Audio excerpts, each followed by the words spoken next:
I'm Jaish, and in this video I'll be talking about the 2022 Mexican Grand Prix, the 20th round of the 2022 F1 season. Please note that everything I said is based on facts and of course my own opinions. So, without further ado, let's start the video.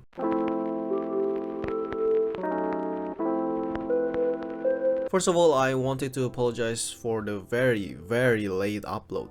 It's due to my hard disk being corrupted and I don't really know how to fix it myself, so I took it to the service center and it took a while. Oh, and I've also been busy with work, so yeah. Again, sorry for the late upload. Anyway, let's see some of the news that's been going on before the race. Starting from 2026, Sauber will change its name to Audi. Red Bull got fined $7 million and got a 10% wind tunnel time reduction by the FIA due to breach in the 2021 budget cap. And apparently because of Ted Kravitz's comments, Verstappen boycotted Sky interviews. I mean, fair play to Max. Some of Ted's comments are really biased and way too supportive towards a certain British driver.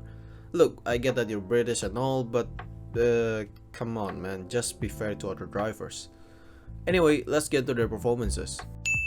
It's a pretty straightforward race for Max. He dominated for most of the race, kept George as well as Lewis behind with no major difficulties, and ended up finishing the race at first place with more than 15-second gap to Lewis. Perez got some electrical malfunctions on quali that affected his lap time, but still managed to qualify on 4th. The Mexican pushed hard on the race start and got past Russell early on. However, after that, Sergio can't really got close enough to Hamilton in 2nd. In the end, Perez finished 3rd on his home race. Hamilton did well. He mostly ran in 2nd behind Verstappen on the race and can't really catch up to the Dutch. But at the same time, Lewis had a comfortable gap with 3rd place Perez, so he was in a bit of no man's land. In the end, Hamilton finished P2. Russell came close to pole, but a mistake ruined his quality time. He still qualified 2nd, so it's not that bad. However, on the race, George quickly fell back into 4th, and despite closing in on Sergio in 2nd, he ultimately pitted on the last lap to finish 4th and gain the fastest lap. I mean, Carlos did okay in the race. He can't really keep up with Russell in front, but managed to build up a nice gap to Leclerc. He ended up finishing P5. Just a bad race for Charles. Fell behind Carlos on the race and didn't really receive any pressure from anybody behind him. In the end, Leclerc finished 6th behind Sainz. Daniel performed pretty good. I mean, putting aside the 10-second penalty, overall he had a very good race. The penalty also didn't affect his position as Ricciardo managed to build up more than the 10-second gap to Ocon, so he didn't drop any position. The Australian also had some good overtaking moves and finished the race in 7th. Lando didn't do well in this race. He seemed capable of keeping up with Ocon early on, but in the end can't get past the Frenchman and even gave up a position to teammate that was on better tires. In the end, Norris finished P9. Alonso had a great start, gaining 2 places on the first lap, and on the early stage he ran behind the Ferraris inside the point position. However, on the latter part of the race, he had a cylindrical problem that forced him to retire around lap 63. Ocon did well. Despite got passed by Bottas early on, he managed to regain the position later, and after Alonso was forced to retire, he gained P7. But it didn't last long as Ricciardo got past the Frenchman. In the end, Esteban finished P8, which is still a solid result.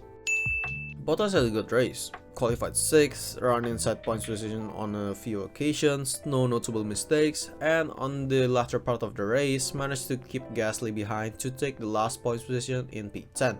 On the other side, Joe did okay I guess. He got passed by Ricciardo on the early stage but seems capable to keep Vettel in check. In the end, he finished P13. Gasly didn't perform that well. Slower than Tsunoda in every session, the Stroll incident that resulted in a 5-second penalty, and despite getting close to Bottas on the final laps, Pierre failed to get past the Finn and finished P11. Considering the fact that he retired through no fault of his own, he did pretty well competing with both McLarens. Yuki ended up retiring on lap 50 after the damage from the Ricciardo accident.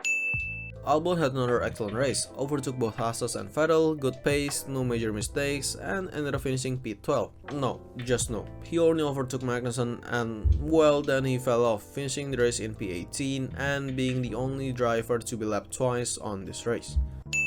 Vettel didn't have the best race, got passed by quite a few drivers, struggled to get past Joe, and ended up finishing the race in P14.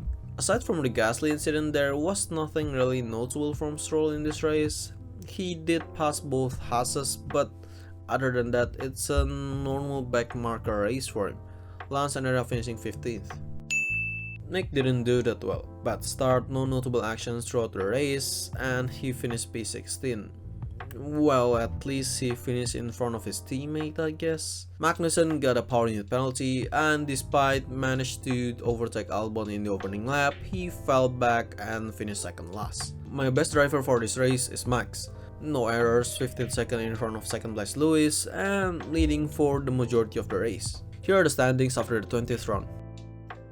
Anyway, yeah, that's it for this video. Thank you for watching. If you liked it, please share, like, and subscribe. See you in the next video, and yeah, have a nice day.